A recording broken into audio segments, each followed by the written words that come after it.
Good evening, everyone. It's 6:30. I call the meeting to order. There's this, the land bank, no, not land bank. This is a city council workshop. So I'll call the meeting to order. And the first thing on the agenda is signs. I think Ms. Jacqueline Kelly has some information for us.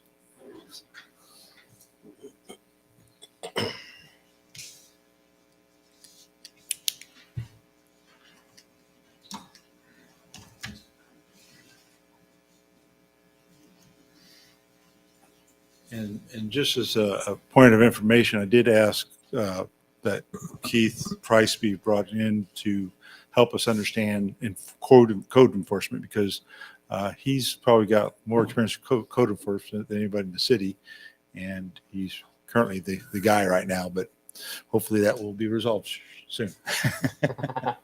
So. Okay, so we're going to talk about signs. As Mayor requested, you wanted to review the sign code, and that's always a good thing every couple of years to review your codes, make sure they're Is your current microphone on? make sure they're current with what the constituents want and expect, and that they and technology and infrastructure, all those things. So as we review first the sign code and then the RV code, I did a review of reading it all, and there are some general cleanup recommendations that I have for both of them. The sign code, without really going into detail, we need to go through and remove some of the content specific regulations we have and just focus on time, place, and manner regulations. So I'll take care of that just as a legal matter, but there's a lot of opportunity to do work here. Looking at it from what the public is interested in, we get a lot of complaints from code enforcement perspective about signs, and we get it from both sides. We get it from the folks who are concerned about clutter, especially around the political season, people who are concerned about, advertising signs just in those intersections like you see on the, I must have hit a button.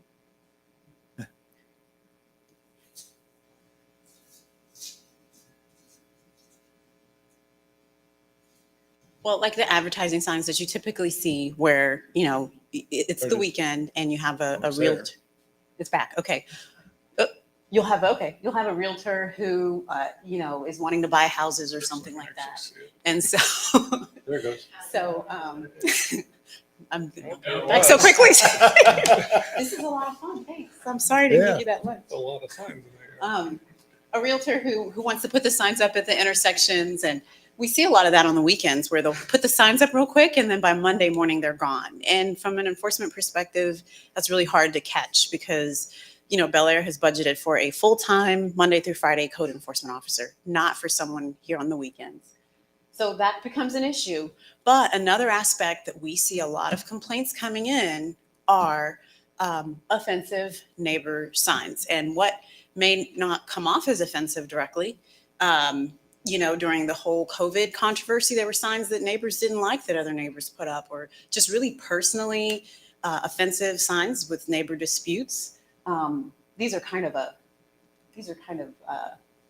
over the top, but you can have something like that in a situation where you're not able to regulate what signs say.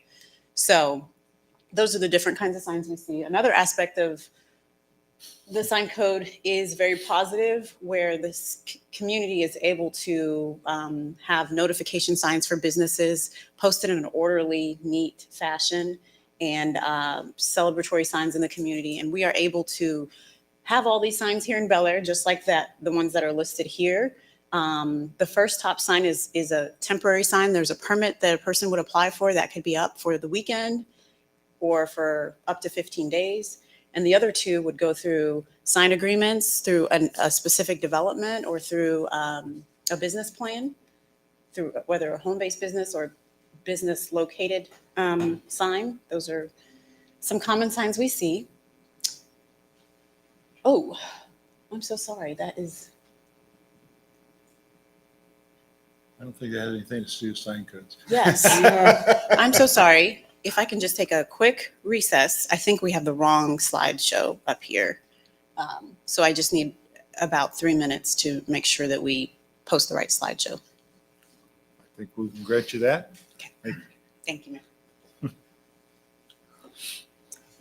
While you're doing that, Mr. Schmidt, you wanted to speak to council? Maybe this would be a good opportunity to do that, or what's the subject Well, matter? is the question, do we need an ordinance without signs? Is that what you guys are asking, or? Oh, we already have ordinances about them. We're just Correct. reviewing them. Right. I thought the question was, do you need that ordinance? I'm not. I think we need the ordinance. The question is, what should the ordinance say? Is it cover the right things? Does it exclude the right things? Is it reasonable to require a permit to put a happy birthday sign in your yard for the weekend? Or should the code make provisions for those types of things? I think that's what we want to explore, is not, is there a need for a sign code? It's more about, what should the sign code look like? Are there any modifications needed, both from Jackie's perspective, just to update the code, and then from a council perspective in terms of what's reasonable to regulate? I think some of the stuff that's in there now. Can you come up to the podium, please? I'm sorry. I think some of the stuff that's in there right now pretty much covers what should be done. I mean, if you don't regulate a height of a sign, we're going to go back to like the 60s and 70s where you have these 100-foot signs sticking up out there that says Amoco oil or whatever, if you remember those. And you definitely don't need those in this town at all or anywhere around anymore. Now, you get in a place like when we went to Georgia, north of Marietta up there, you're driving up to a battleground and you see this Quick Trip sign that's about 150 foot in the air, so they can get it above the trees of the forest. Yeah, okay. But around here, I mean, the monument signs and stuff that we have for businesses, I don't know. I think it's great what we got, and that's what we ought to be following. Well, I hope we are. Yeah, But, that's all I got. but on we do get questions. I think every one of us has gotten questions from citizens about signs and is this appropriate or is that appropriate? And so sometimes you wonder, but yeah. All right. Thank you.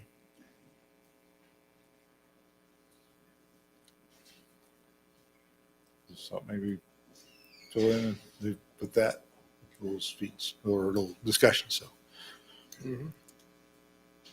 So Keith, can you elaborate a little bit on what things you see with sign enforcement as code enforcement? It's seasonal. It would be good to be on the mic.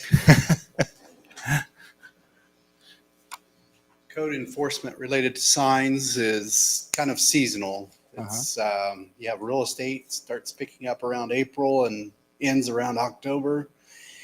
You have the political season. Obviously, you know all about that. So those signs become prevalent. And then, you have some politicians that generate certain phrases or slogans, and they may stick around for years. So, and those don't necessarily go away. The substrate that the sign is on, if it's a frame or a flag or any of those kind of things, are kind of vague in the code. Yeah. And I know Jackie's going to clean up the legal aspect of our sign code so that we're in line with state and federal rules.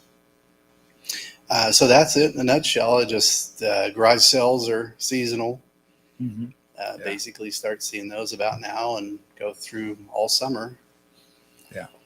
Well, I just want to know if you had any particular perspective on anything that we should do or should not do on the sign code. Well, with a windy day like today, any temporary sign that's not nailed to a telephone pole or a power pole is blowing in the wind. Yeah, that's true. The ones that are nailed to a power pole are against our codes. So Yeah. It's just part of the job. And typically Mondays are when the enforcement person goes out. and tries to pick up the open house signs and the real estate signs. Okay. But then we'll have spring of parade of homes and fall parade of homes. Oh, yeah. And those we want houses to sell. So I think there should be a permit or allowance for those if you're getting very rigid and tight with the sign code. Okay. Oh, Because that's you need good. to support the realtors and but at the same time, you don't want 14 signs pointing to the same house and using the right of way as spring comes around. Public Works is trying to mow the ditches and those kind of things. Sure. Okay. So Good. Well, thank you. Appreciate that. You said putting them on. Yeah, we need to be on the microphone You because said, it doesn't get putting over them the- on the utility poles was against the policy? Yeah, it's also against the utilities policy too. yeah. So I know Westar doesn't allow it also. I Do you have think- some experience with that? Do you have some experience with that? Just a little bit. I think we have the same problem with people putting things on mailboxes, and I don't think they get removed very often, but I Yeah. believe that's against postal code as well as our sign code. So Yes, correct. You can't alter or touch a mailbox. It's against federal law. Okay. Did you So, get the right one? yes. Good. Thank you. Thank you for that moment. I needed that because these slides are updated. So, just going back to the purpose of our sign code, we have a sign code because of safety. Believe it or not, signs blow, create clutter and trash and debris that can eventually end up in our stormwater system or blow onto cars and create other public safety issues. And anytime you're anchoring your decisions in public safety, you are in a good spot. You start out on a favorable side legally. Property values, that's the main source of our complaints. People are complaining about cluttery neighborhoods. I had a conversation with Keith and he shared that, other communities reach out to him and say, how have you gotten Bel Aire so clean? Because we know that helps property values and, they want to follow some of our ordinances because when you drive through a lot of neighborhoods in Bel Aire, they're clean. There's not a lot of clutter, despite because some areas have the protection of an HOA, but other areas do not. So that's where the city is that underlying protector for property values in the community. Another aspect is just clutter. People are really good at putting down signs, but not removing them. Our last code enforcement officer spent a lot of time collecting signs, and we have a policy or a code provision where once we collect the sign, if it's not damaged or so dilapidated, you can come pick it up. And you'd be surprised that maybe 1 or 2 people a year would come pick up those signs versus the amount that she collected at that time. So that's the purpose. And that's an important legal anchor for a lot of reasons when you start talking about signs, because signs are protected as a First Amendment method of communicating with your neighbors, your community, and the public. So the government has a high burden in restricting someone's ability to communicate through signs unless they have a public interest like safety, property value, and cleanliness of the area. I think the court cited aesthetics as a valuable reason for a city to infringe on someone's First Amendment rights and limit their ability to communicate through signs. So that's why we regulate signs. The opportunity that we have here that I think will begin the discussion for council is going to be, are there opportunities to change our regulations as it relates to time, being the duration or time of day that signs are allowed in Bel Aire? Right now, you have temporary signs that are allowed for up to 15 days, if I recall. 15 days, or permanent signs that are allowed all the time. We have place and manner. We can locate signs. Right now, you can apply for a permit to have signs on property. There are a few select groups of people, specifically developers, that can request the sign off property.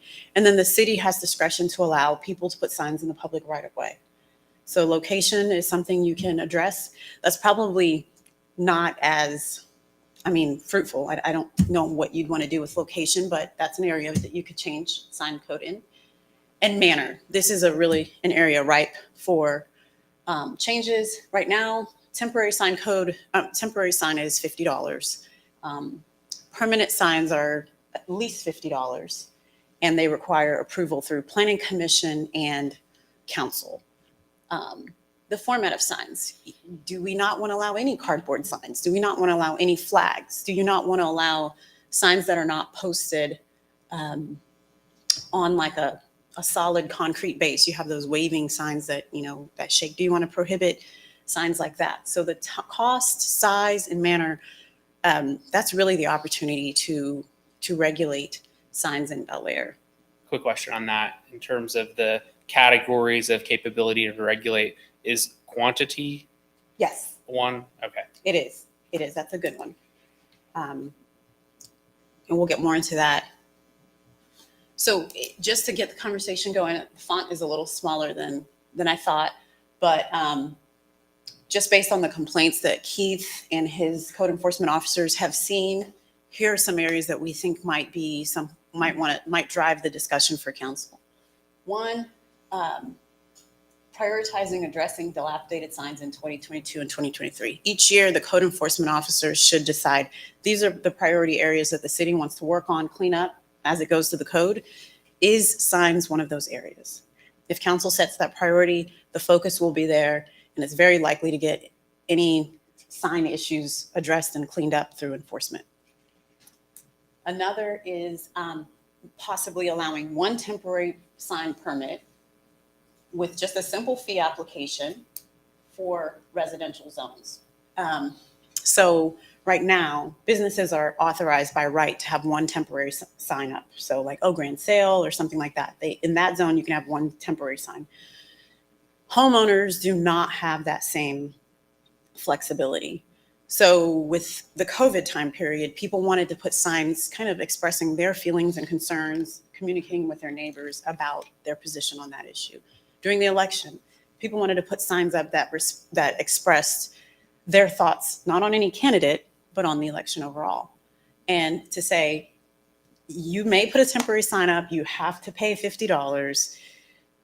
We ended up getting pushback from that response. So is it possible that council may want to allow each resident, each home, each property to have one temporary sign for 15 days a year? Is that something you'd want to do? That would address some of those, issues. It would require, I think that Keith would be comfortable because from a safety perspective, it's one sign, some people aren't going to use it, and it's temporary in nature. Another area for possible change might be review and change sign illumination standards. Right now, we've kind of been on and it's been working. We only have four illuminated signs in Bel Aire. And those had to go through Planning Commission, and then Planning Commission tried to deduce how bright those signs would be, but recommended they be reviewed in 30 days or in 6 months, I'm sorry. We could come up with a standard, we could do some good research and have a specific net level that a sign could be illuminated at. Because that's a big area of complaint. People complain about a new sign going in that's gonna be too bright. So we could clarify how bright signs can be in Bel Aire. And lastly, reevaluate the sign permit fee. That's low-hanging fruit. If you want to make it so people can get signs with a permit, as long as they with a permit but no fee, you could do that. So then someone could put a sign up every month, so long as they applied, they'd have a sign for that 15-day period. That could go several ways. So Keith said that he really didn't see people really taking advantage of that to a point where it became abusive and there'd be a lot of clutter. So he's not really concerned from a public safety perspective. But those are areas that... Can you clarify that last statement, please? Wasn't concerned about the area of what area? The temporary sign issue? Right. Wasn't too concerned about too many temporary signs going up because they're free. Okay, thank you. Because I think we did a waiver of temporary sign fees at one point, and no one took advantage of that. So those are just some areas to start the discussion on the sign code. Okay. All right, thank you. I do have a couple questions. I like the prioritization excuse me, the prioritization of addressing the dilapidated signs and allowing temporary sign permit, the free sign permit once a year per resident. On the review and change the sign illumination standard, do we have a lumens limit that they can produce, or how is that regulated today? I always lean on Keith for that, so I'll ask him. Sign code prohibits the direct illumination of the sign. Backlit can be approved without extra process, but the direct LED signs are prohibited by our code. Okay.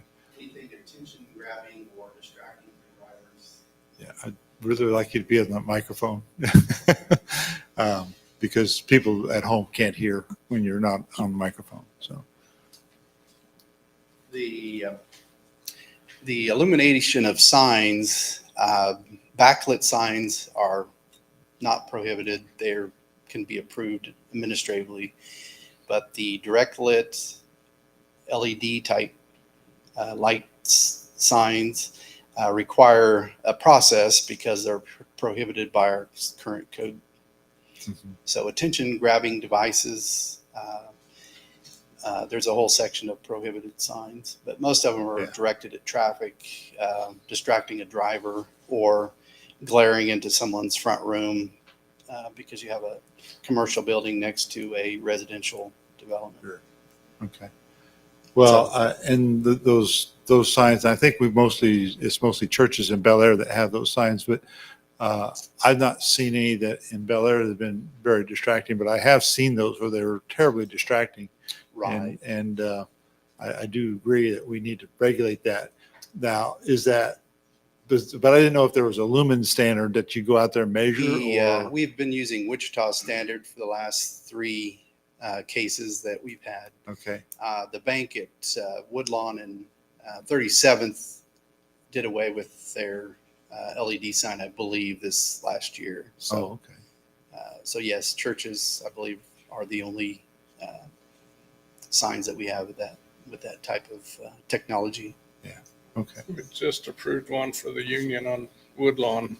Yeah, we did. Okay, That is right. so yeah, I don't know if we're they back put to it up 4. yet, but yeah, we did Yeah, approve it may it. not be there yet, Yeah. but we approved it. Yeah. Okay. So yeah, we have 4 then. Okay. We had 1 drop off. So Thank you. We did have one that did, unfortunately, to have a planning commissioner here, that did cause some issues, and we got several calls. But Keith went out and enforced, and they adjusted the level of nits. But I think we rely on Wichita's code. We let them set it up and see how it actually looks. But we could get to a place where we have a specific standard, and that council would approve. And we're using the Wichita standard as part of our planning commission process, not because it's part of our code. Is that correct? It's a guideline that we just reference. But as I remember it, the planning commission, when you approve those kinds of signs, you always put that caveat in there that it's subject to review. And so you get out there and review it. And I get it that it's a little bit subjective, but I don't think you're being overly burdened about it or overbearing about it, because I've never seen any sign that looked like we can't read that anymore. So, yeah, good. Okay, thank you. So, any I've got comments. discussion? Yes. The way I read the code, it prohibits signs that would be projected onto a building. Okay, so that concerns me because I see people who have what would actually qualify as signs, I believe, that say Merry Christmas on the garage door. And that sounds like that would be prohibited by our code. Do you recall exactly where you read that? Because I'd want to. No, I didn't underline it, and I Okay. don't have it even open right now. Mhm, I just know it was talking about how the signs could be lit. mhm. Do you have any specific? that prohibited section is Okay. interpretation of sign or not a sign. Okay. So A sign or a decoration. Mhm. And if somebody comes along and projects something onto your building and you don't want it there, is that now a sign or is that a nuisance? Or, we've seen some of that happen in other parts of the country. Mhm. Particularly, we've seen pro-abort signs on Catholic churches, which I'm sure the churches did not appreciate. So how do we address that? Well, except it's projected from someplace across the street. Right. We can look, So, That's where the glare rule comes into play. If you're creating glare on someone's property to the point of so you believe we do have a way to go do something about that? And how quickly would we react in such a situation like that? Because I've also seen like they used to do it on some of the buildings in New York during the Today Show or something. And I always thought that was just implied that my building endorsed whatever you were projecting on it. And I didn't like that idea. Even if it was just a toothpaste commercial, yeah. I could see it creating, being a real priority if I were to project something onto someone else's property off premises, that becomes something that, would probably be taken care of as a high priority in the 24 or 48 hour period. Projecting a sign onto my own property, that, or a business sign, that would be more discretionary. And with the holidays, the decorative, they say Merry Christmas or whatever they say, but generally decorative features just aren't prioritized. I'm sure we mostly ignore them, but I think if somebody got picky, Right. they would be against our code. Right. That's Yes. something we can refine. And I'm looking in the prohibited sections now, but we can refine that, especially, again, 2016, it may not have been as common, 2014, 15. Now it's a lot more common for people to project signs because it's cheap to do and people can do it on their own property. So that would be an area that we can go through and I would just limit it to projecting on a person's own property. Okay, Would but be then we get allowed. into our timeframes if we consider that a sign. So, Right. Yeah. I can And- look at that and propose some so solutions. that kind of leads into the birthday sign you had. I don't personally think we should be bothering with a application and a license to display a happy birthday sign in somebody's yard. If it was there for more than a week, I'd think that neighbors would complain and maybe we should get involved then. But, for short time frames and even more than 4 or 5 times a year should be fine. I mean, one for every kid in my family or something like that. And as we're talking about this, I probably broke the law because I went over to somebody's house in the middle of the night and put up a sign for happy birthday to their parrot. Yeah. Yeah. So, You have options there. You could either completely deregulate temporary signs. And again, you kind of run into the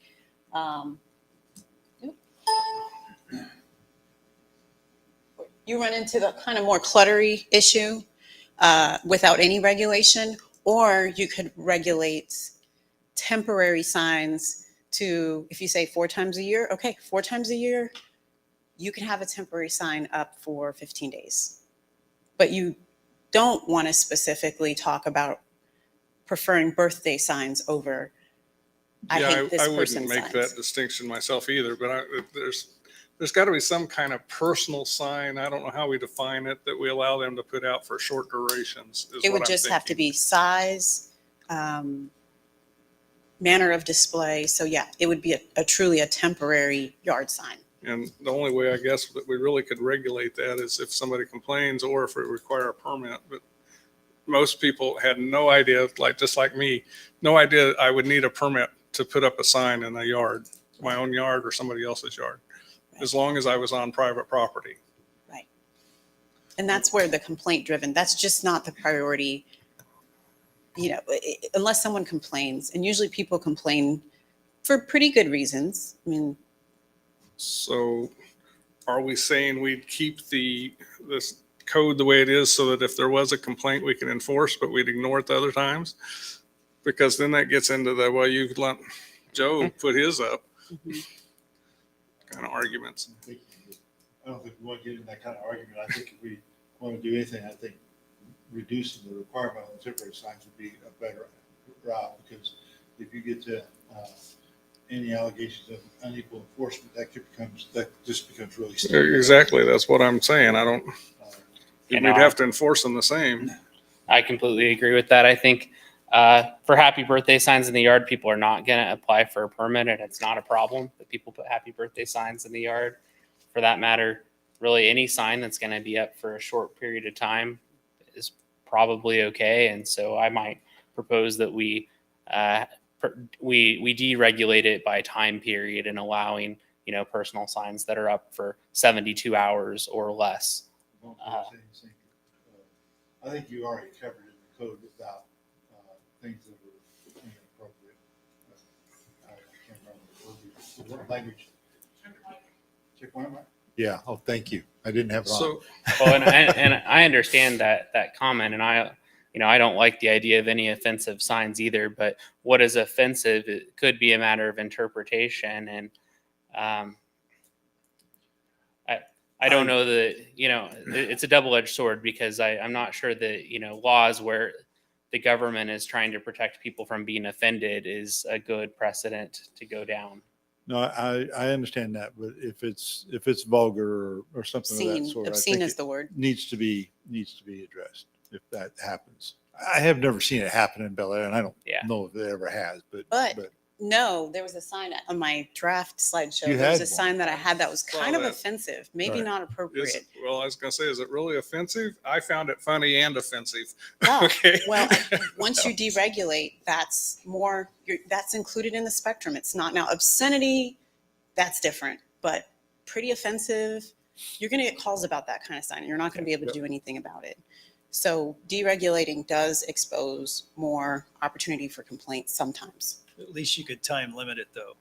Yes. 72 hours or 24 hours or whatever. I want to take the private property thing a little bit farther now. What about churches and schools? Where do they fall into this? Because, I can see Isley's putting on a play real soon. They might want to put a sign out front of Isley. Churches want to put up signs that say, come to Easter Sunday or something like that. Where do they fall into these ordinances? So certain developments have, they could get temporary businesses and nonprofits.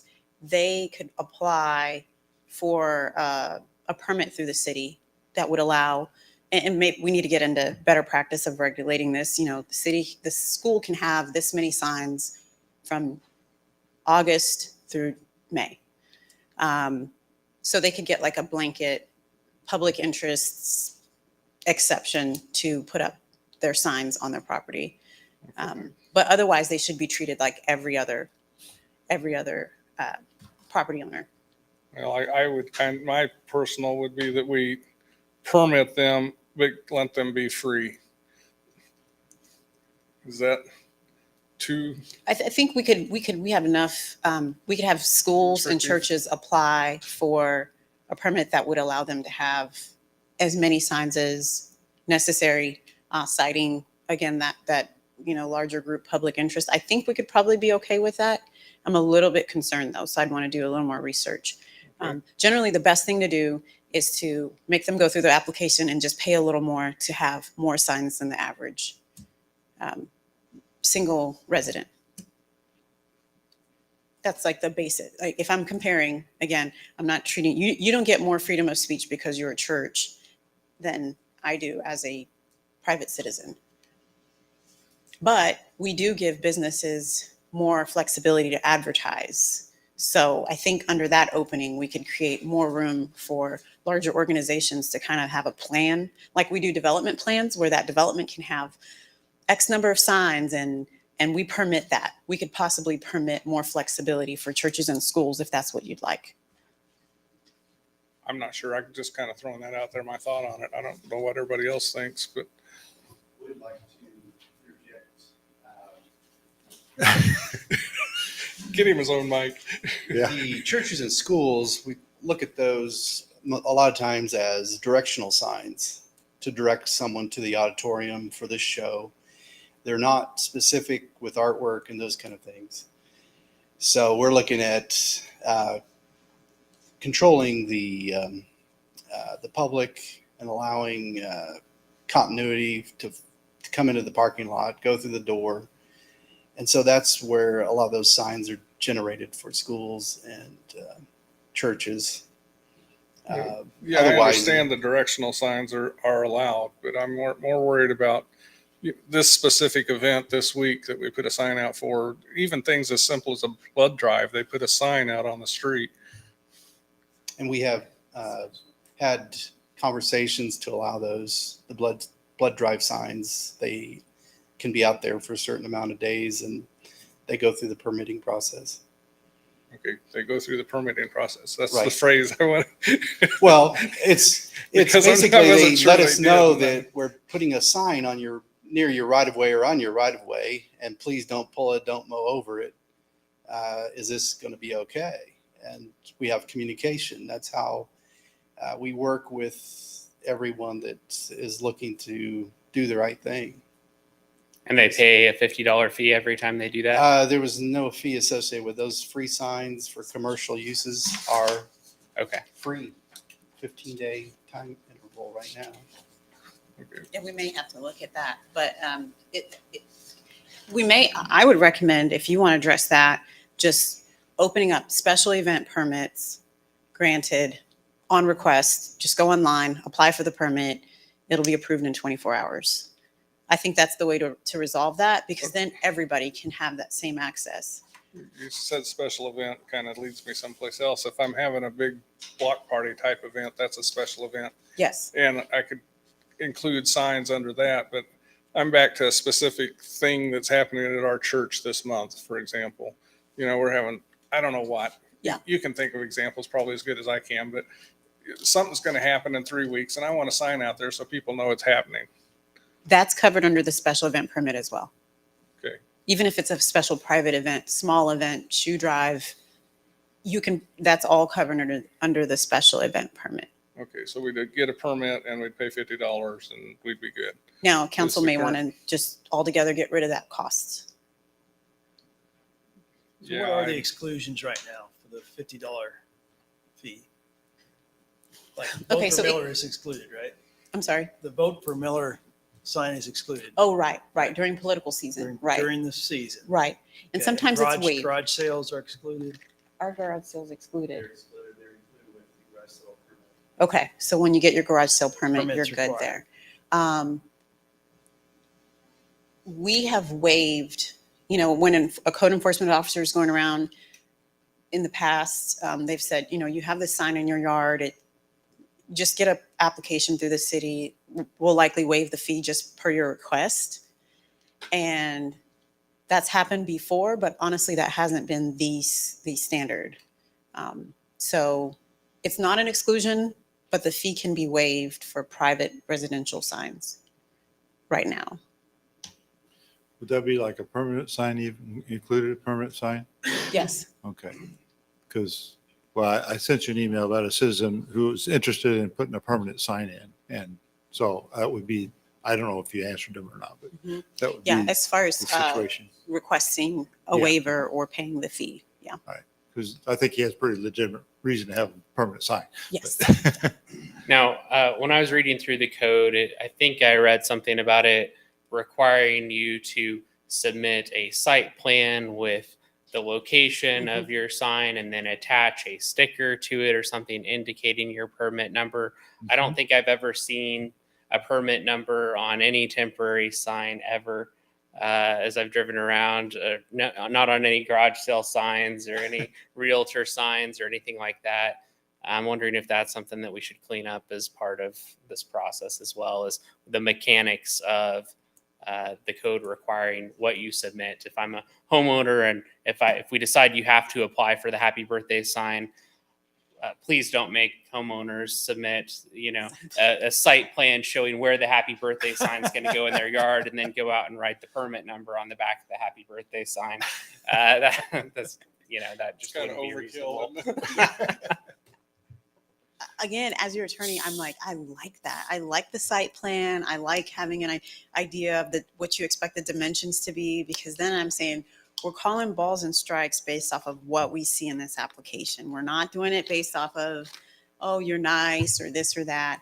But that said, I know that creates a burden it's not practical. From a legal side, it looks great. So yeah, that could be something that could be done away with. What I would want to do is I'd want kind of like a blanket understanding of what falls within the scope of a temporary sign. Crafting that without going into content is tricky. So we can say everybody's allowed a 4x8 sign, I don't know, or we can say everybody's allowed to up to a, 17-foot sign. It gets kind of tricky to do that without being content neutral, but that would be the way to address it. But you could talk about materials Yes. and duration Correct. and how it's affixed to a property. All of those things are probably going to be indicative of the fact that it's not going to hold up in the weather more than the weekend, Right. versus this could be there for a really long time, right? Yes, Okay. that would be the way to do it. Okay, I want to ask about addresses. I think the sign ordinance said we could have one address on our house. Mhm. I have two because I face two streets. Oh, So, okay, I see why you have that. and then to throw in the next mix, what about if I paint it on the curb? Are those outlawed because they're on the curb, or are they allowed? Turn off the mic. Technically, our code does not allow those curb signs because it is in the public right of way, that curb cut, and it is, in order to enforce it, we have to say what we're allowing. So the K-State person, again, maybe we can get away with it under the directional sign provision, but again, the law is getting weaker and weaker on directional signs. So it's starting to be like, if you allow a sign, you allow any sign. So are those signs allowed on the curb? No, but we just haven't had the capacity to enforce it. So that might be something that we want to now allow. So But what, they also, I'm sorry, Mr. Mayor, I just Yeah, want sure. to give you this as Go on. well. They also become more dilapidated. Our police chief is concerned about those signs because people get them once and they don't get them renewed. And then should people rely on that for your address, or is whoever's painting this on here just painting it for decorative purposes? So he doesn't like the confusion, how it blends between a clear address sign and a piece of art. So that's a concern from him from a safety fire department.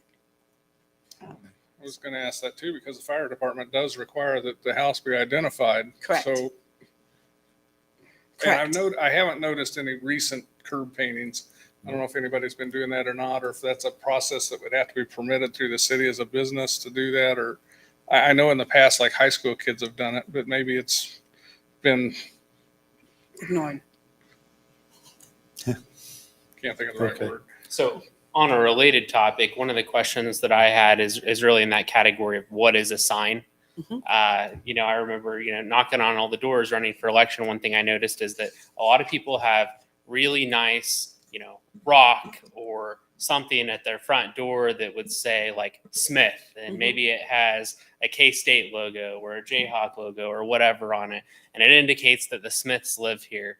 And they look really nice, and it's a really decorative feature for the property.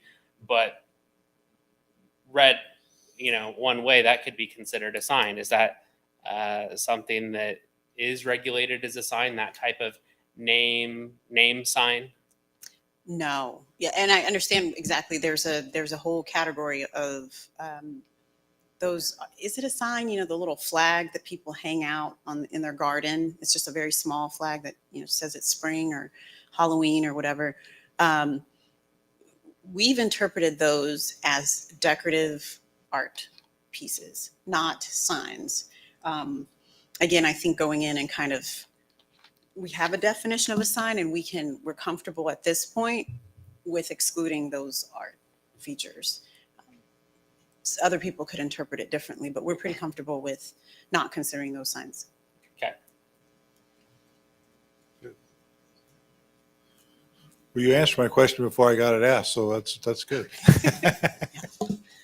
Now, if you want to interpret those as signs, I mean, obviously that's something we can No. read. No.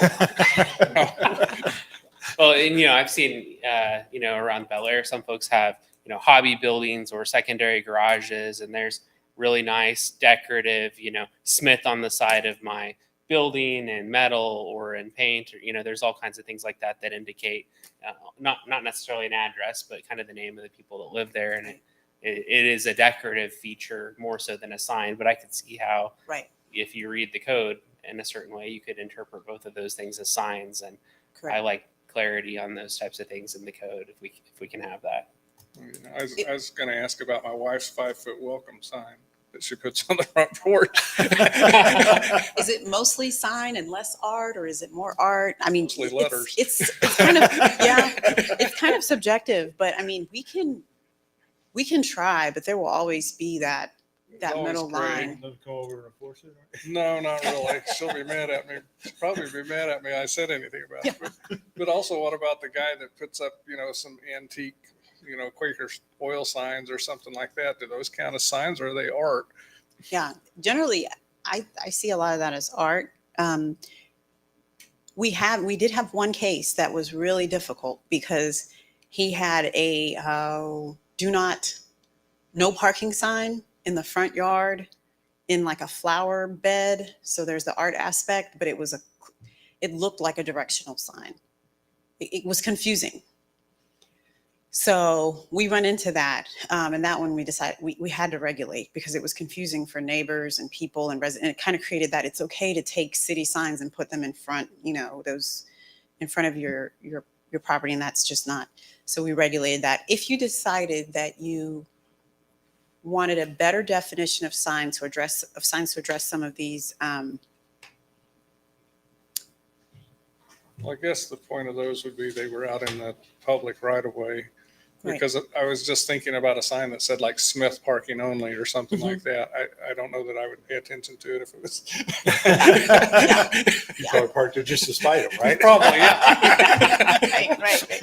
And then walk home. Leave your car there too. For those, I think the best way would be just to not lose your ability to regulate at all, not to deregulate those signs in between, but maybe just make it to where, hey, you should probably let the city know about this and consider that notice to the city as enough. It seems like that you're making that person who wants to put that quasi sign art do more work. And I don't mean like the rocks. I mean the ones that are pretty much signs. I think having them let the city know about it is better than not addressing it at all. Okay, and we're still a friendly city, so most of the time this is going to be taken care of by just a nice conversation. Oh, yes, absolutely. All right.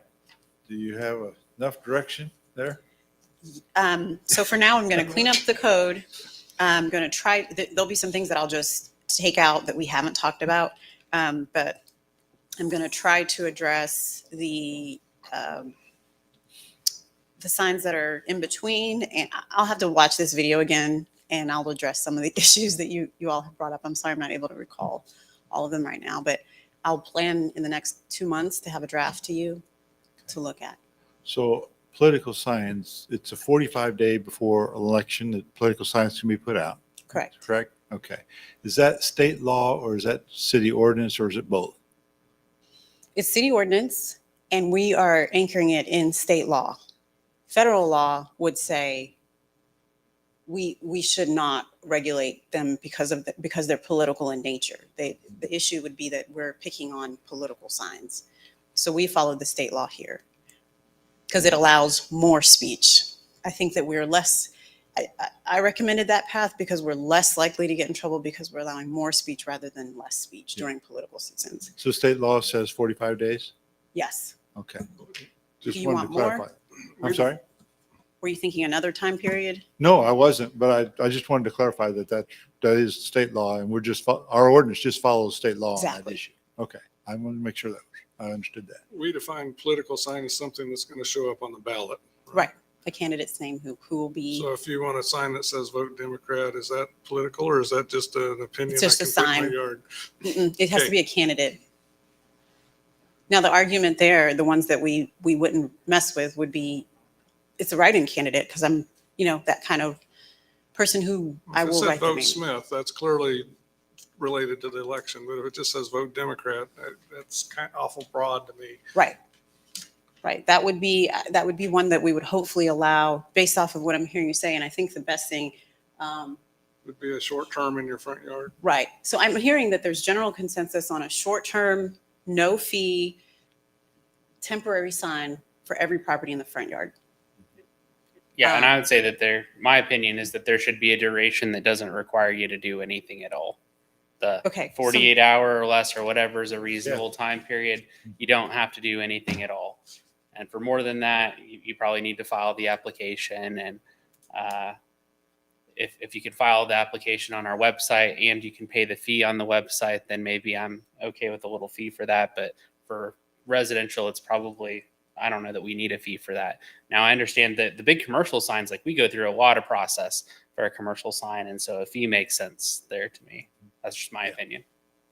I'm going to throw one more wrench in. I keep seeing these signs that say a future Wichita State person lives here, and those are up for a long time. So where do we put them and sort them into? Yeah, those would be temporary signs.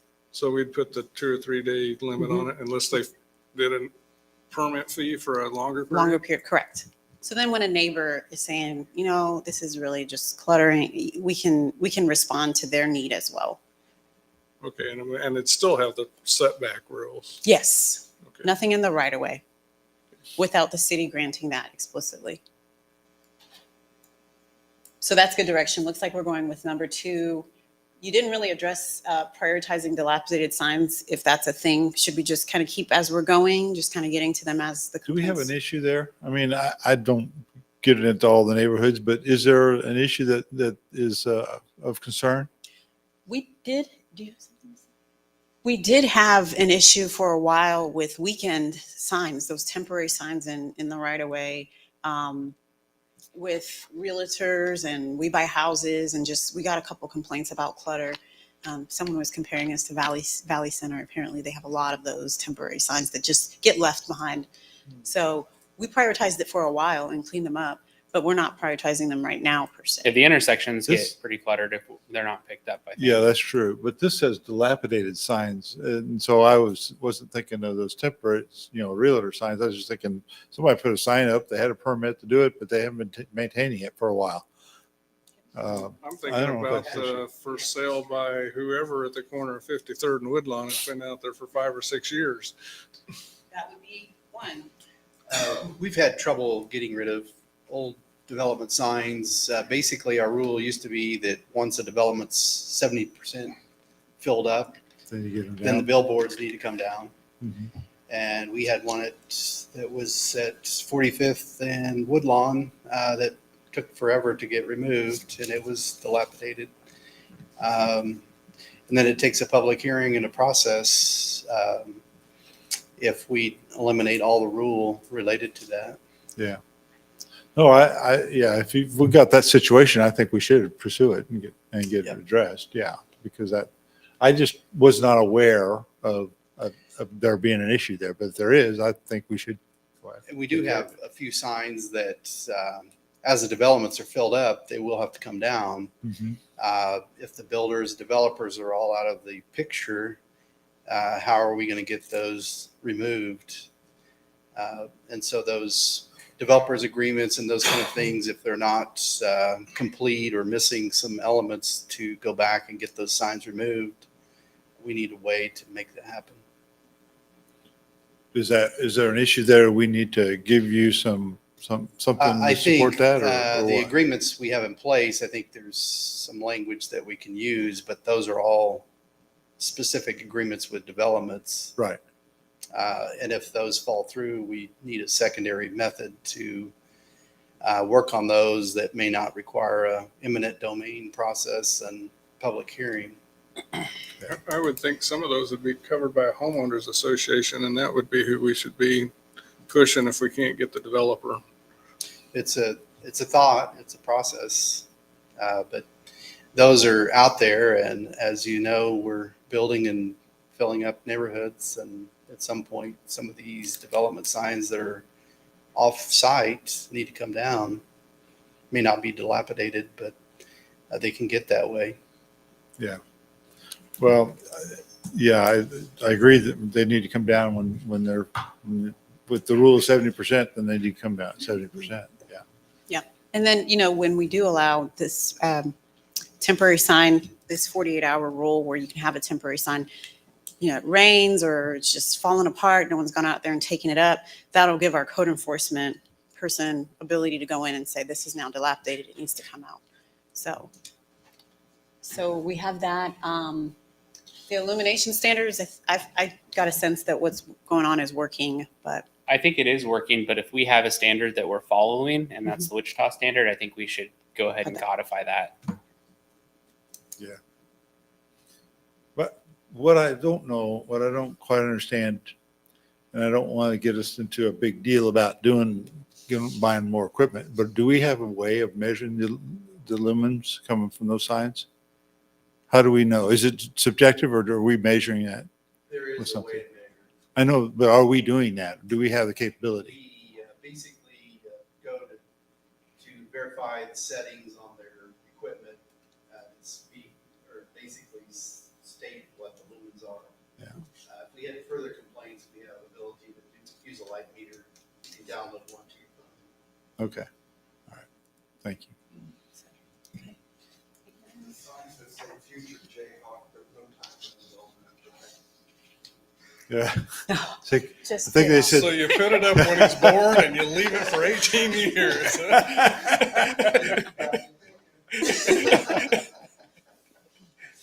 I think that fell under the 48, 72 hour rule. I You don't can know. still put it up when he's born, but you have to take it down.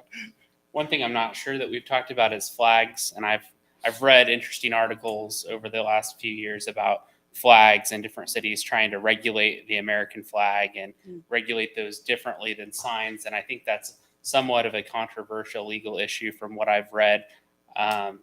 Where is the city of Bel Aire in terms of regulating American flags based on our code today?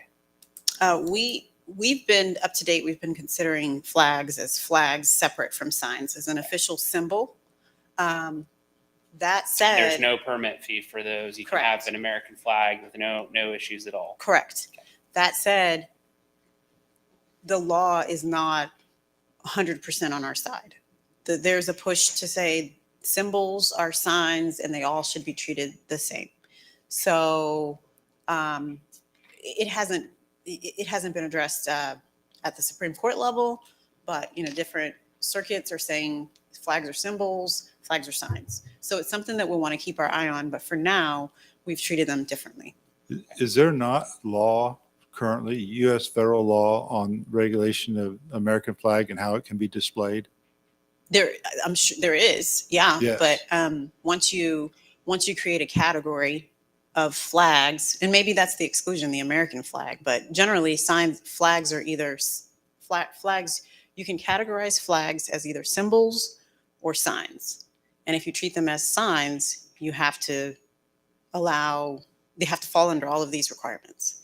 And so I guess the tricky part there is if I put up a flag and my flag says, I dislike John next door, is that regulated as a sign or as a flag then? Right. So a symbol would be like, we would treat with the way we do is if it says, I dislike John, it's a personal one voice thing. If it's a symbol, then we can tie it to an organization that's known, that may be incorporated or something like that. Okay. That's what we rely on now.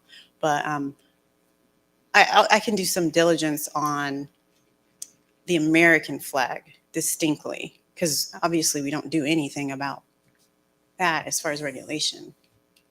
Yeah, and correct me if I'm wrong, but I do believe there's federal law on how you may display an American Right. flag. How you may display it, but whether or not you can regulate it, I don't know.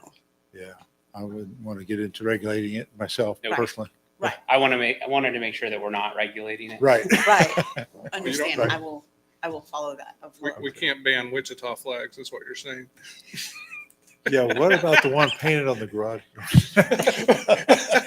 On that rock, yes. Okay. So we'll come back in the next couple of months with that. We may have a little bit of a conversation with Wichita to make sure their guidelines on illumination are current and do some more research on that. So it could be June or July, maybe, if it ends up taking that long. All right, very good. Thank you. Are we ready to go to the next topic? I am. Yes. All right. Let's go on to RVs and trailer parking. Okay, so another aspect of our nuisance code addresses, well, this is the nuisance code. The sign code is different. That's in our building code.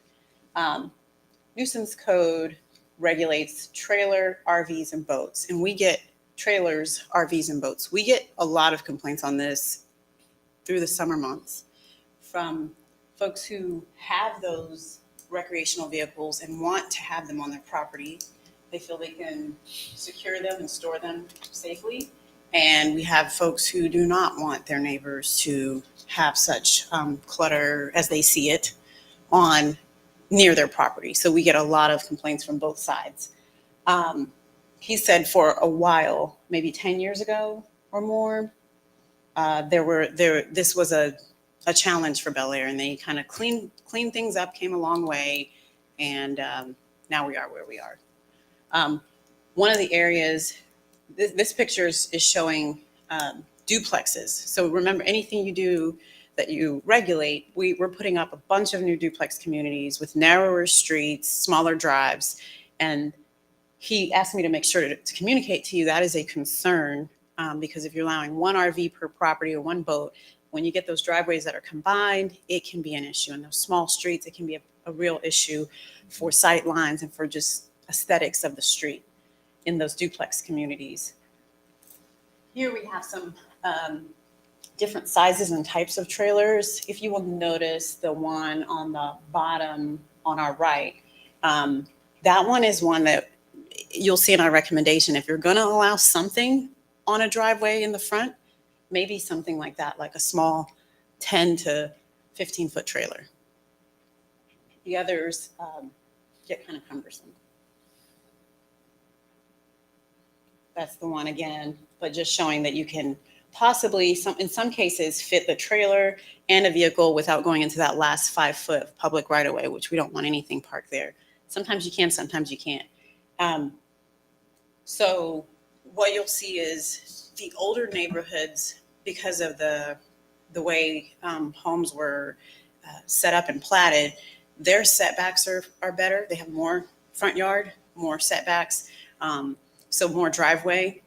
So it's plausible for some of our neighborhoods to fit a trailer, a car, and still have more room. In the newer neighborhoods, the homes are closer together. There's not as much space between. The side yards are smaller.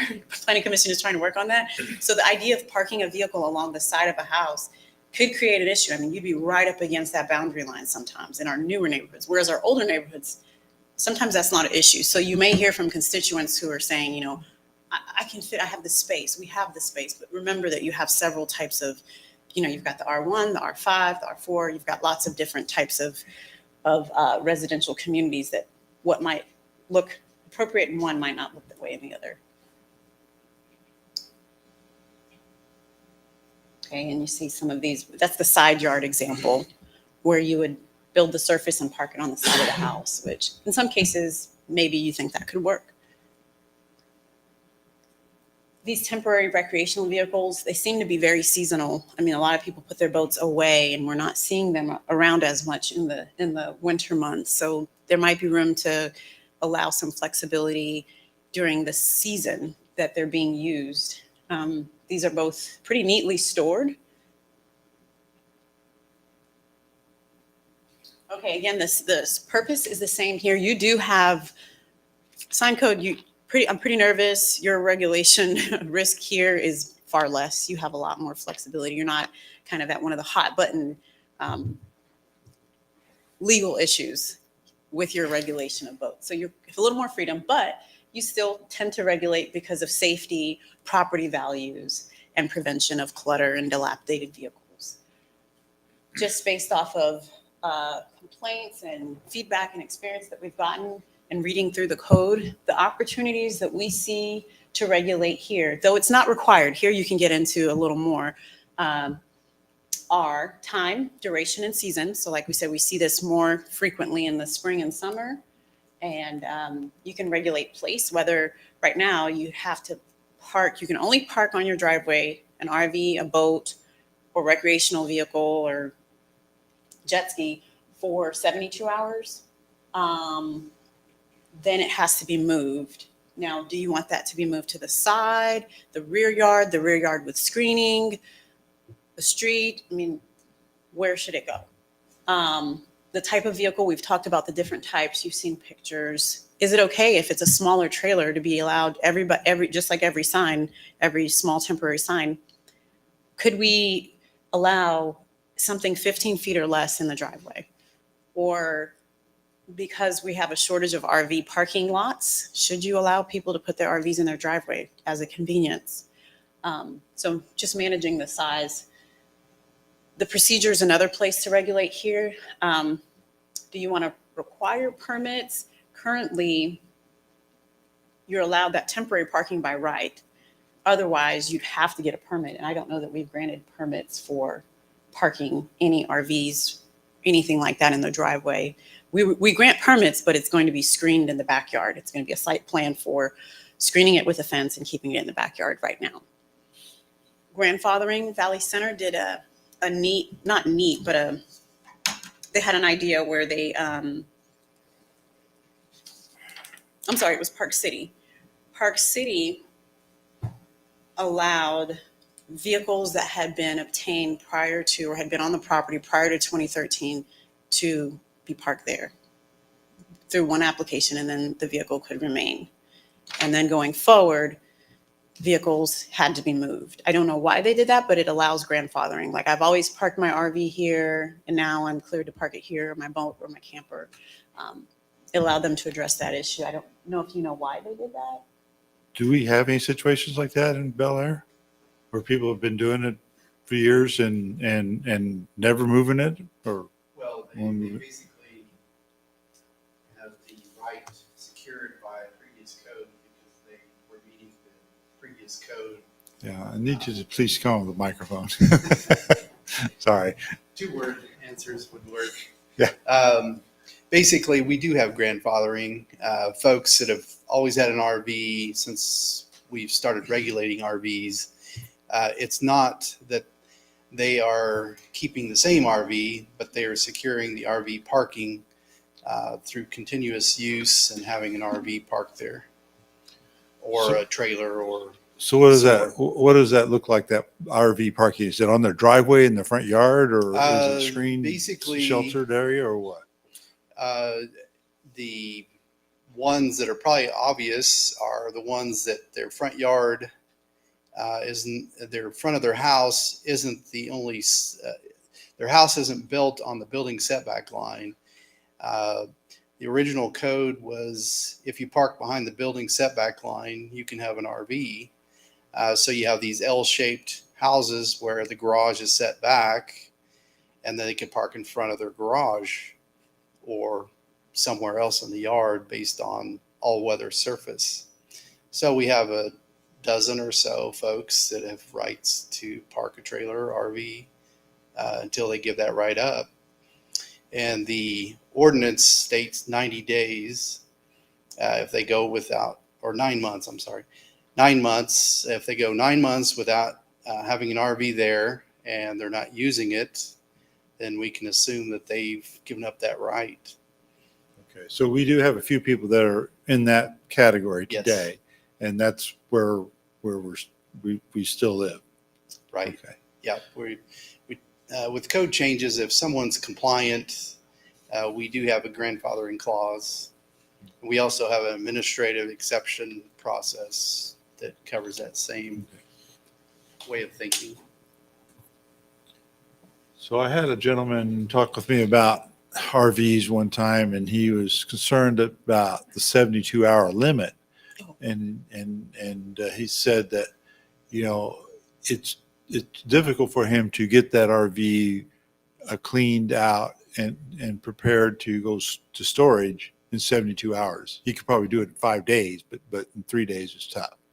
So I didn't know if we wanted to think about any of that kind of a thing, but it might be something to consider. I think we should. And the other concern that I've heard with that specifically, and I think I even saw somebody sent me an example of a letter they got sent one time that it said that that was 72 hours once per year.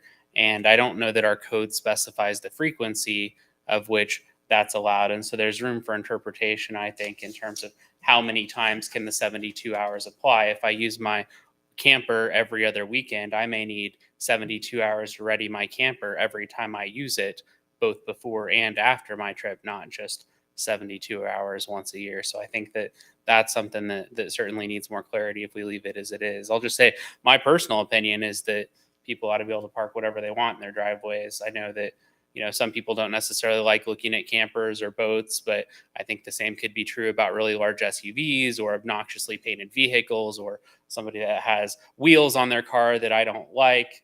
In terms of impacting sight lines, I'm not sure that RVs, impact sight lines any more or less than other really large vehicles that people might otherwise be allowed to park in their driveways. And so if there's an RV, a boat, a trailer that's in working operable condition, that's tagged and meeting all the local requirements, I don't know why people shouldn't be able to park that in their driveway. I do think that there needs to be some limit to that, but I'm willing to listen to ideas. Well, my concern is it's okay in their driveway, but I think everything should be a certain distance from the street, including cars. I think we already have something that says you can't park across the sidewalk or between the sidewalk and the street. So anybody that's hanging over that should be in violation. If my neighbor had an RV in his driveway and my driveway is close to his, I want to be able to see to back out. I want to be able to see to pull in. So those are concerns that I want to, maintain that distance. And as parking on the street, those things, we can't let them be too close to corners either because that destroys the sight line. So there's got to be some kind of regulation here. And I don't know if it falls just under the general vehicle code to handle all that or what. And the boat you showed concerned me because I thought we needed to maintain previous about 3 slides. It's parked in the guy's side yard. Couple more. That one. That concerns me because that blocks access to the back of the building. And I don't know if that's a fire concern or what there. Well, it depends. I can't really see where the fence line is or how much space there is, but I'm going to guess there's about 3 feet between that garage and that boat based on what I can see. right. Yeah, judging from the cement, yeah. So something like that that's where that site plan, with like where Keith is reviewing, like, okay, is it 3 feet? Is it 5 feet? That site plan would have been approved before being able to put that boat there through the permitting process as it is today. So currently we have a process if somebody wanted to park an RV permanently in their backyard or permanently like storage type of permit. Correct. And then as long as it's on a weatherproof platting and screened, that's okay if they go through a permitting process. Is that right? Correct. Okay. Yes. All right. I want to make sure I understood if that's something that people are allowed to do if they want. Yes. Okay. Yep. And we've even kind of gone back and forth. The interpretation has been fencing is screening. So when I came, I interpreted it as it had to be enclosed in a structure, like completely screened on all sides. But it's been interpreted here as a fence. So it could be 50% screened or 80% screened, and it would be fine. It would be considered screened. So no, it's not I'm saying it's not a big burden once you can get it in the backyard. It's probably the harder part. I guess my only concern with that screening is that it would lower the nuisance for people breaking into the RV. Right. Right. So if they had it fenced, Mhm. even if it's a 6-foot fence, something just to keep the nuisance factor out. Right. Yeah. And as it stands, we do. Yeah. So, hearing those ideas, a couple of others, this being my last slide, that again, we asked the question, does council want us to prioritize addressing improperly parked vehicles this year more than others? Is it a problem where I think, like Keith was saying, they had a campaign, years ago, and they got it cleaned up, and people appreciated it and thanked people and kind of wanted to move in that direction. It's actually not become such a big problem, but it is one of the things that we get the most complaints about. So I want to hear if council sees that as an opportunity. And also, I think part of the conversation going on here is allowing longer time permits for parking of certain vehicles. Do you want to see parked seasonally, 5 days I heard today, or 30 days, or another amount of time to make it the burden less on the person bringing the vehicle on the property? Now with that, you have to, if someone's taking their camper, boat, RV to the lake every weekend and they have 5 days to park it on their property, they're basically parking it seasonally because they're, and we've had some come through our HOAs, there's been some kind of like, please help us regulate this. You're the city. So that's been kind of a Well, thing. and I guess on that note, HOAs can regulate this separately and more restrictively than the city, right? Correct. Here we're talking about what should the government regulate, but within each homeowners association, those homeowners associations can decide to have more restrictive rules that they then enforce through their power as the HOA, right? Yes, Through exactly. some limits. Mhm. I don't think they can address on-street parking because that's Bel Aire property, not the homeowners Right, right away. association Right. parking. Yeah. So if somebody's parking on the street, There are problems. It is, I think it is, although I don't live in an HOA community, I do think it is difficult for them to enforce these RV issues, though, in those HOA communities. But I don't know that. Yeah, well, that's what we've heard as well. The towing capacity and, and they look at the city as having, it's a safety issue. And so they kind of push that on us, but, Yeah. I don't know that we want to take that on. I think we need to stick with our ordinance and enforce the ordinance. I don't think we should do anything over and above that. Well, and I don't think we should adopt more restrictive policies trying to become an HOA either. So No. that's the role of the HOA. And when we start regulating these types of things that are largely aesthetic in a number of ways, or just based on individual, neighborhood preferences, that's where it crosses the line, I think. well, that's, I think, kind of what I said too. I just don't want them blocking your ability to see what's going on. I don't want them parked too far out on their driveway or out in the middle of the street. Mhm. And does our vehicle code in general prohibit parking for any length of time? Just for a car, Yeah, Chief mentioned something about, no, it's just inoperable vehicles. That's where we, The standard traffic ordinances have something in them about street parking and your vehicle having to move every Mhm. so long period of time. Okay, I can look at that. because I think that might be more applicable. Mhm. Mr. Schmidt, you had a question? Would you come to the podium? I just happen to live in an HOA, and every now and then this comes up. And normally what happens is we've had a management company. They go by, take a picture, and they send the people a letter. Hey, what are your plans? How long are you going to leave that there? Blah, blah, blah. Now, we've had people come to us and say, hey, we want to be able to park up alongside the garage. There's room. We want to pour a concrete pad. And I think one of the first things we always ask, have you talked to your neighbor about it?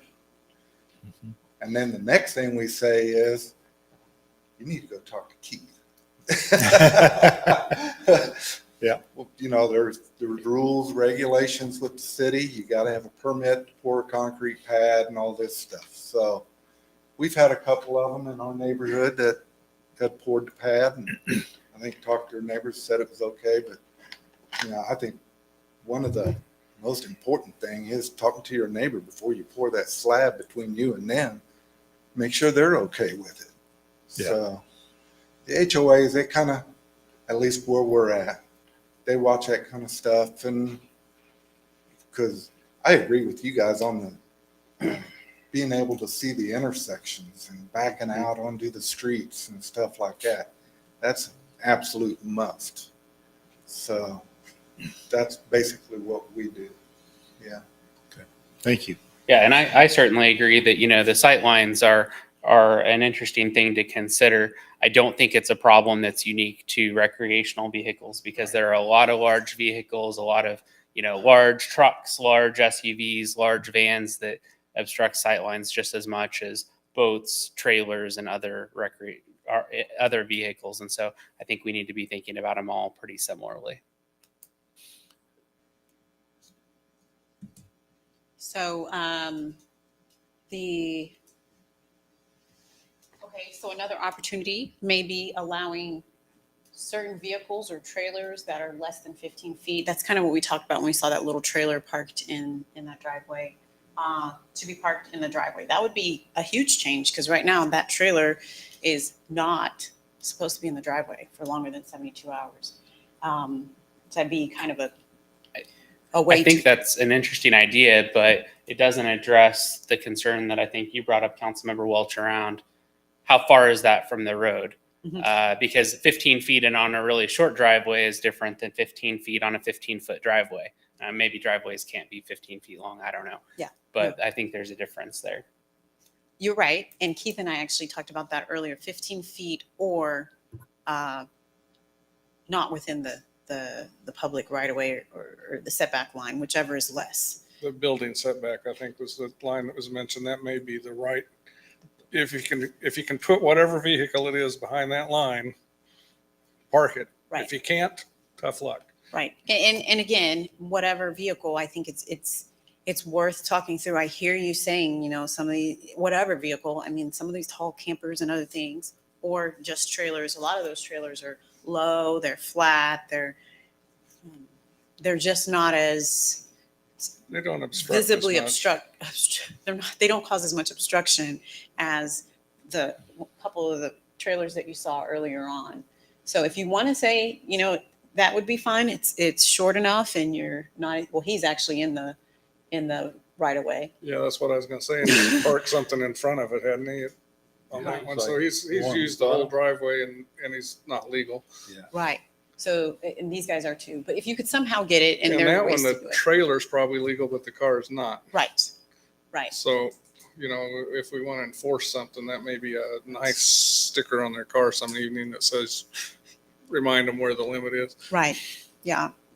Or something like that. So you would have to talk through that. But it just seems that see-through one is less unsightly than the larger one. But Yeah, if we're That's a going for choice. sightliness, but I'm not sure we can regulate sightliness, can we? So, you can here, you have more flexibility. And right now you do. Right now you regulate them all is not allowed.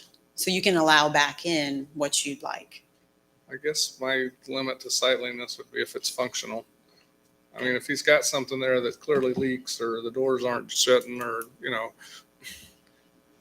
the dilapidatedness of the. Dilapidated. Got to be in good repair. And then you may possibly want to address allowing this maybe in an R1 zone and consider if you want to keep the restrictions the same in some of our R5 zones. If you drive over in Rock Springs, where you have, Keith was saying that the streets are only 29 feet. So once you get something on the street, it really impacts traffic. So if you're parking your trailer, boat, or RV in the driveway and your cars are now having to be in the street, those streets get really cluttered or just is difficult to move through. It can be a traffic issue. So you may want to regulate those streets. You may want to go drive by and look at some of those streets and see if it's needed or if they should all be treated the same. Are there different priorities of streets, like some that are heavily trafficked versus more side streets? We have different categories of streets. Yeah, and has a list of categories of streets.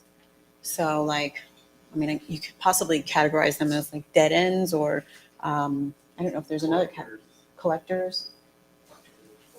Yeah, would those be less traffic? More traffic. Okay, so you could exclude certain streets that you would not be able to park such trailers, campers, and boats. I don't know, in the driveway or on the street. Street We for could- safety. We could amend our STO to do that. I'm thinking about what you said about too many cars. If we've got too many cars on there that it's a parking hazard, I think we need to limit parking on one side of the street so that we can maintain a roadway. There again, I think that you're highlighting, it's not a problem that's unique to campers and RVs. It's anything that moves is Yeah. going to create that same sort of safety issue on that road. And Yeah. so we want to apply that same You have some areas in Rock Springs where it's literally impossible to park on one side of the street because the driveways are too close together. There's not enough distance there for a car between driveways. And the other side of the street might have some room, but not a lot. Okay. So, That's a challenge over there. yeah, I'd want to look at, if you want to maybe prescribe some solutions for those areas as we're getting more duplexes, I'd want to kind of study that with Chief and Ann and propose something. Sounds like you're not necessarily concerned about RVs, boats, and campers being over there. Is that what I'm hearing? You know, to your point of parking in the driveway, I think all those houses have garages. They may be full of other junk, but that's where you're supposed to put your car. If you can't put your car in your garage, I think you need to figure out a solution to get your car off the street.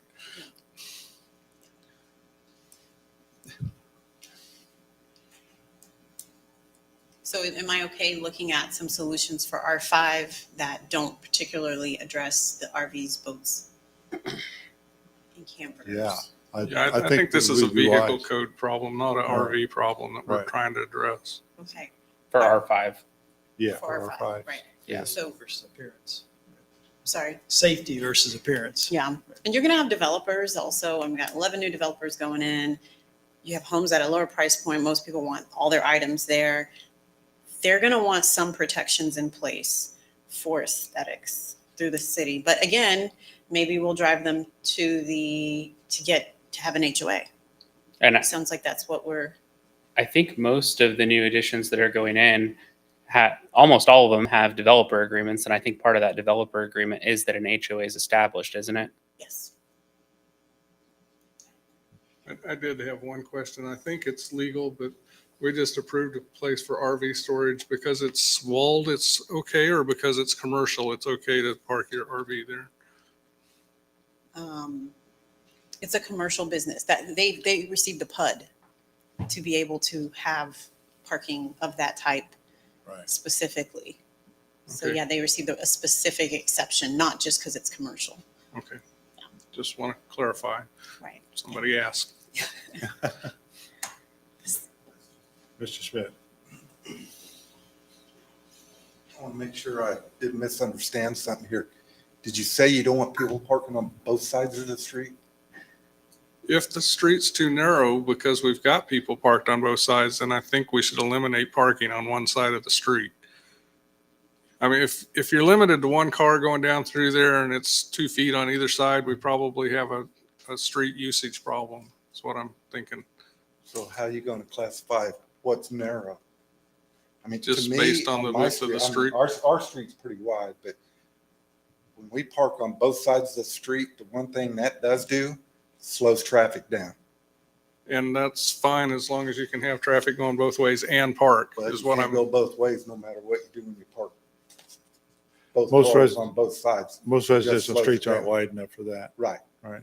No. So, I mean, that's something you need to think about. You know, you're not going to be able to say you can't park over there because 2 cars can't pass through.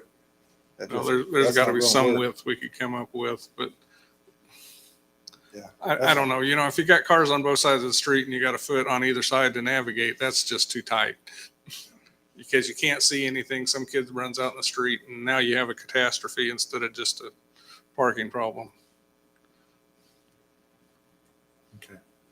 So based off what I'm hearing, I think what I'd like to do is to set aside the parking issue, the R5 issue, and talk about what solutions or changes you want to make to the RV, trailer, boat, camper parking.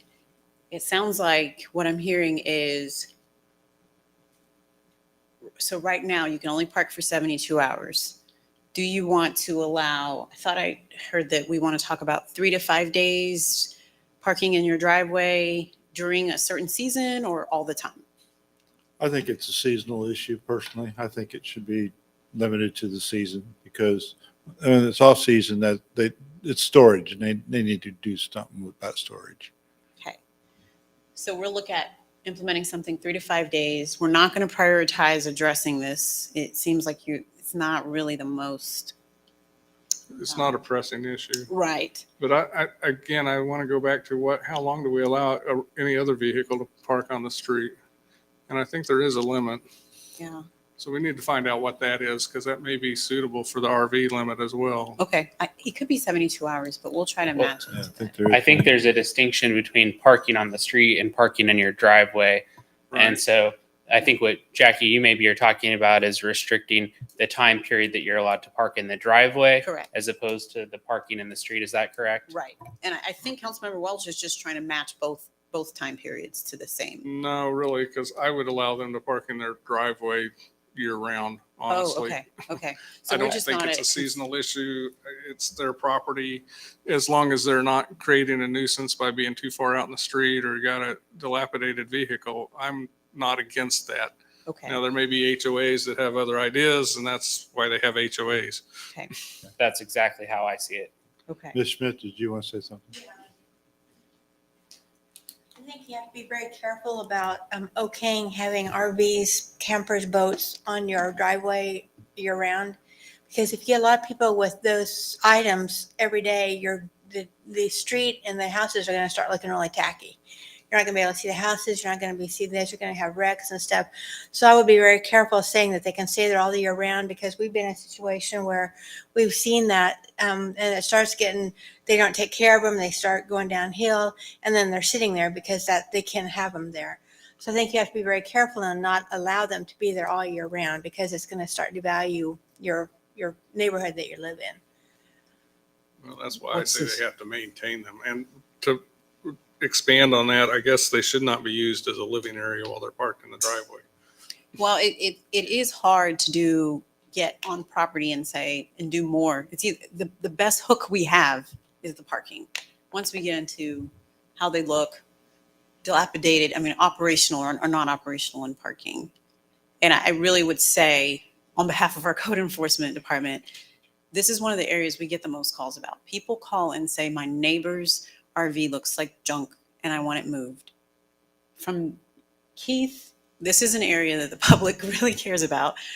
So I think deciding to not restrict it, it's just something to think about, because we do get a lot of complaints. A lot of our summers, Mark spent a large part of the summer dealing with RVs, boats, and campers from neighbors who did not like seeing those vehicles outside.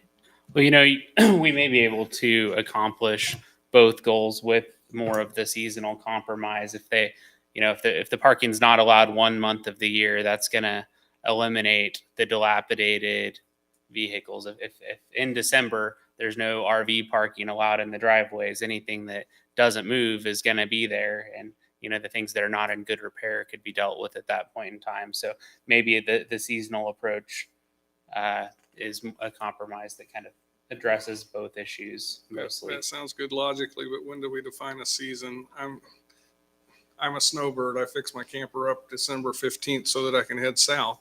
I can't park at my driveway for 3 days to get it ready to go because you decided December is the month I can't park.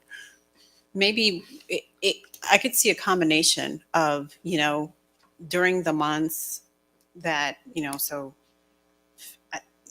our study was February through September, it's allowed. And then the other months, 5 days max. That way you have things moving, but yet people like you can enjoy their property on site. Would it be take a slightly different tack and say there has to be at least one 30-day period in the year when you're not there or something like that, and let the season be kind of self-imposed? Mm-hmm. I think that's not harder. Everybody's going to use their RVs at the same times, and Yeah, we can look into that. I do think that's harder to enforce. The person going door to door is like, it's the summer, just hang in there. They'll be moved by the fall. That's kind of like our out. But then to find the 30-day window where you had it moved versus someone else, it's with one officer, it's more practical to have one window for the city overall, where this is the time period. right, I understand what you're saying, and I'm not saying no. I just Please.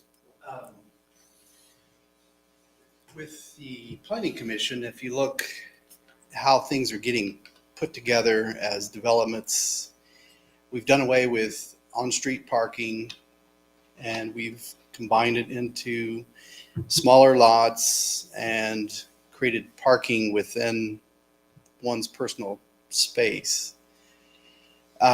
With that, and then knowing that you can have 2 RVs per household based on our code. So if you're using your driveway for your personal RVs, you're not accessing in and out of your garage. You're having to park on the street or on the end of your drive at the city right of way. If we're going to do away with the RV control, then the process for planning commission should be to widen the streets and add additional ways to park, because you're eliminating the two-car garage for parking by putting the RVs in the drive, and the cars are either on the right of way or out in the street. So you have trash trucks, school buses, snow removal, or not snow removal, but at least Right. at least the navigation down the road. And if you use a 50-foot trailer and you're going down a cul-de-sac, how are you back? You must be backing in through the cul-de-sac. You're not driving around and turning it around because it's not physically possible. So there's some challenges there by allowing RVs that are not conducive to a narrow street. So.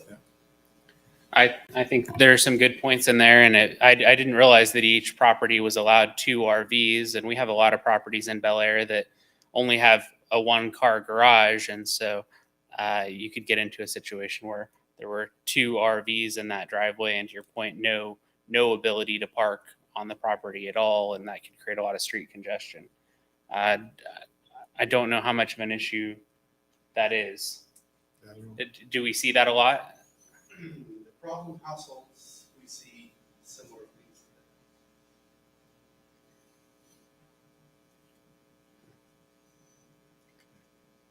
I think I agree with Keith. That's I've been thinking about the same thing. Is it seems like we're solving a problem and creating 2 more because we're going to allow people to park in an RV. We've talked about okay, and we're right. You can't park in the over a sidewalk or into the right of way. So now instead of our enforcement officers out citing people that have trailers, they're going to be out looking for, okay, these cars are now out in the right of way or they're obstructing the sidewalk, so they got to get moved. So now they're enforcing that instead of the trailers. Then, as Keith said, and that's the pictures, you put 1 or 2 trailers out there, you have no garage anymore. So where are you going to park your cars? They're either going to be in the right of way, unless you've got a huge driveway, or they're going to be in the street. So now we've got to decide, what are we going to do? Are we going to regulate the streets and say, oh, well, parking on one side only? And that would solve that problem. But now we're enforcing parking on streets, which we didn't do. And the question is now, is it an issue? How many trailers are we going to be talking about? Maybe it's, we got 3,500 households. Maybe it's 100 today. But if everybody sees, hey, I can get an RV now and I don't have to pay storage, I can just put it in my driveway. Now all of a sudden, maybe our RV parking goes up or trailer parking or whatever. And then the other interesting fact that I saw is you saw some of them had an RV, they had a trailer, they had a boat, and all of a sudden you get the whole parking lot's filled up, or your parking is all filled up with all of those, and you have no place to put your cars except in the street. So that's a juggling act that you solve one thing, and then but are we creating a couple other ones? Well, do we go back and limit the number of trailers then? Yep. And the size and, like that. Yeah, you could limit the number of trailers, the size of the trailers. The other interesting thing is we talked about building setbacks. Well, building setbacks are typically 25 foot. So, your right of way is going to be about where your sidewalk's at, if you have a sidewalk, and then you're going to go 25 feet back to that. Well, a lot of places that's the front of the house. So at that point, if you're saying nothing in the setback, then they can't park in the front, in the garage or in the driveway. They'd have to go around the side.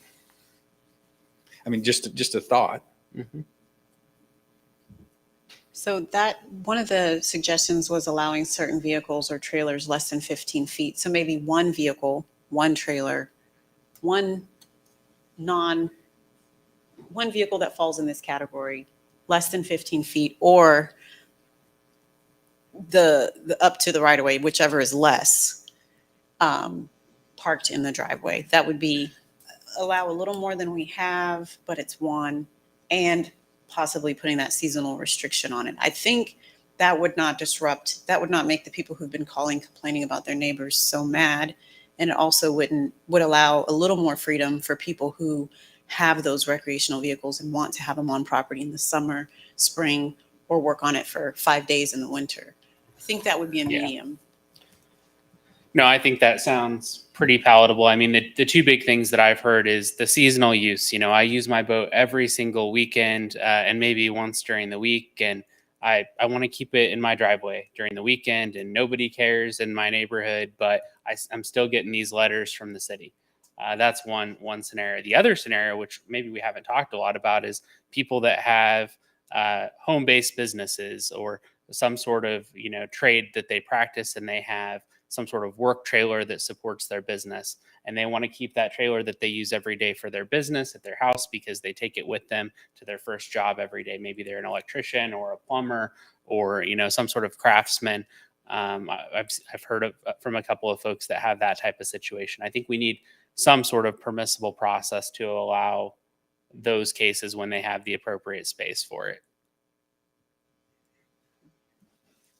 I can definitely check our home-based business code, but I think that there are allowed one home-based business vehicle, and then we can talk through people who are issued a vehicle through work that's larger and that need to park on site. We can work on resolving that through a permit process.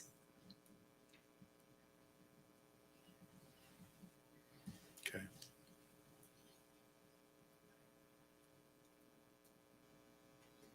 Okay, so with that, we will try to address a compromise of a seasonal parking allowance and then a maybe 3 to 5 day allowance for outside of the seasonal time period. Because 72 hours is what we have now, so maybe increasing that to, I don't know, how many hours are in a week? I don't know, like 5 days, whatever that turns out to be. So I'll propose that. 120. And then I'll talk with Chief about maybe just starting to look at street parking, if that's still something you want to talk about. 5 days is 120 hours. Thank you. Yeah, Learn and then from- separately, if we do have an issue with street parking in the R5, in some R5 areas, I think that's an issue that we should talk about how to appropriately address. Yeah. Right. Yeah, we can bring that to workshop with Chief and Those Ann. can be safety issues. I can see And that I being do a real think that concern. there are people who are concerned about that at this point. Yeah, you got to have room for more than just a car to go through too, because, you know, school buses, RVs are quite a bit wider. Yep. They So, are. and what is it? There's a limit of like 12 feet you can take on a public road, I believe it is. So there could be some things that go through that are pretty big.